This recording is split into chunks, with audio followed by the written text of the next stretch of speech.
how to unhide photos or videos on your Facebook. So yeah guys, in this guide I will show you how to unhide Facebook photos.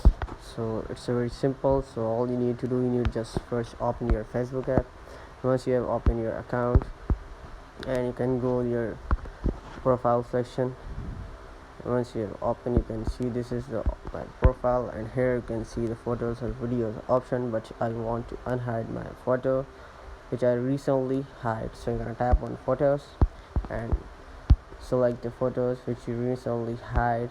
Like this, I tap on it.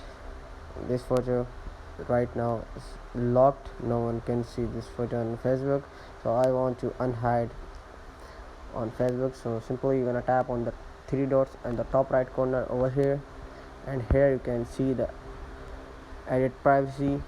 You're gonna tap on it and tap on the public or friends. There is different option: friend, accept, friends, a specific friend. If you want to show only specific friends, so you're gonna tap on it and select the specific friends. And if you want to show some friends, so you're gonna tap on it.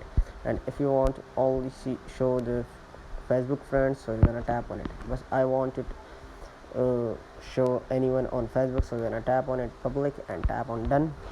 After this it will be public. So yeah guys, this is how you can do it. If this video was helpful for you, please leave a like, comment, subscribe to our YouTube channel for more amazing content and updates like this. I'll see you guys in the next video. Bye.